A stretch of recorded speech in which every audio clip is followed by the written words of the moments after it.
Thank you so much, Rana, and thanks. It's really good to be with kindred spirits.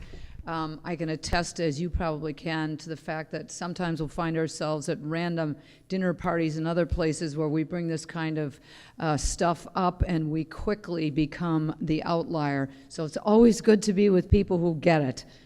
A couple of things that I want to just draw your attention to, publications. In 2009, we had a seminar on the psychological impacts of climate change. You can download it. It's a PDF. I can provide that for you here. Also, my wonderful friend Bob Perkowitz, who's been so helpful to everybody, putting people together beyond storms and droughts, publication also about the psychological impacts of climate change. And last of all, something that I wrote a number of years ago, also directed at my colleagues, and that is our moral obligation to act and to warn. So often people ask me as a psychiatrist, why am I talking about climate change? This is the essence of what we do, warning people that their behaviors down the road are going to cause enormous pain to themselves and to others. This is, in my assessment, the very core of why we are doing what we are doing. So that's a plea. I've got this also for you if you'd like to read it. And we can talk more about what things we might be able to do. My good friend Elizabeth Haas is here, and we can talk more about what psychiatrists can do to get that word out, and Rana, of course, to get that word out to work with our colleagues. So I'd like to start also with the takeaway, which is that I think maybe we should all look at each other and ask ourselves if we can commit together to reaching out to, for example, the World Health Organization. They need to hear from us that we want them to declare climate change as a public health emergency. We need that to establish the social norm, to make everyone aware. And we also need to recognize that this is a political issue. It's fine for us to do all of the things that we're doing, and we're working so hard, but as long as we have people in office, quite frankly, who are blocking enlightened legislation, it's going to be trouble. So we also have to get political. That's a place that we can really exert some pressure, and it will unleash some of the very things that we've been trying to establish, which is that, as we well know, if our authority figures are doing the right thing, if there's policy in place for business and everywhere else, certainly we're going to see a lot of change downstream. So that's another place for us that we really need to act.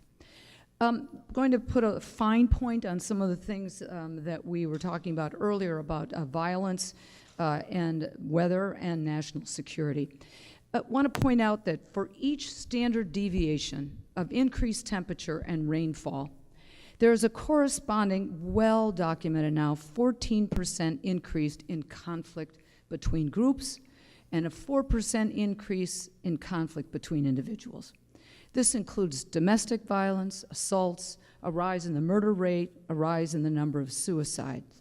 It is true across all regions and all ethnicities. The impact of society, on society, of climate change is relatively easy when you are measuring temperature and rainfall. How do you measure the impacts on people from water shortages, food scarcity, and frankly, the feelings of future generations that we didn't care enough? How do you measure all the downstream impacts of global warming? And that's the essence of the psychological aspects in my mind.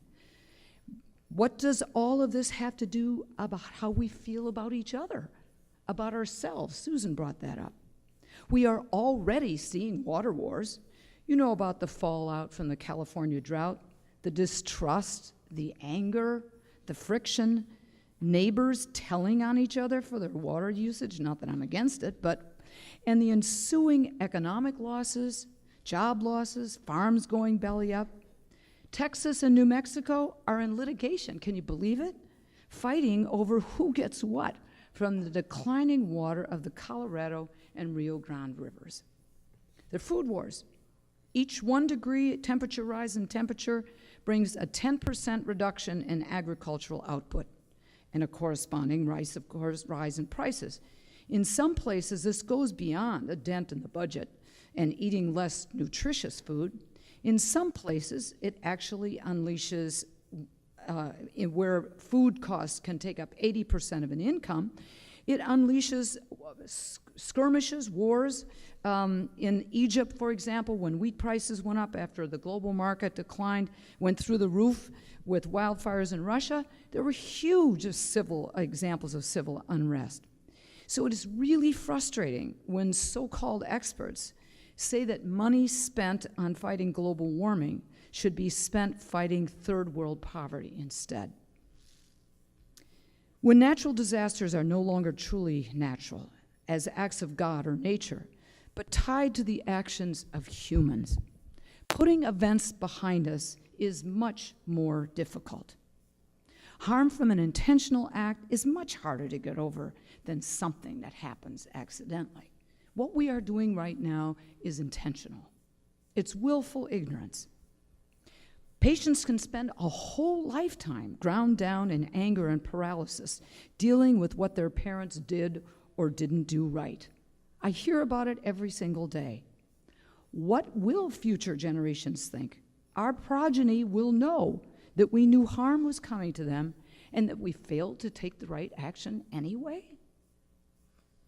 I won't review all the physical impacts of climate change because you already know most of them, but think about it.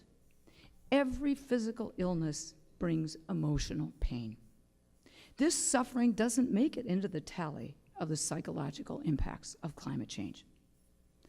By the way, studies show that polluted air increased by higher temperatures causes inflammation of brain tissue. Inflamed brain tissue is a factor in depression, and it is a factor in dementia, and it is a likely factor in a lot of other autoimmune neurologic degenerative disorders. From my friend Dr. Eric Shivian's work, some of humanity's most troubling health problems could become treatable by studying our animal relatives. He has written extensively about this. Here are some examples of animals that are essentially biomedical miracles and are at grave risk for extinction. The African clawed frog produces antimicrobials that make them immune to common human infections. They could be the key that unlocks a whole new class of antibiotics. Not bad in an era where bacteria are increasingly becoming resistant. Dog sharks secrete squalamines that cut off the blood supply to ovarian and lung cancers, and maybe others going extinct. Cone snails threatened by coral reef die-offs.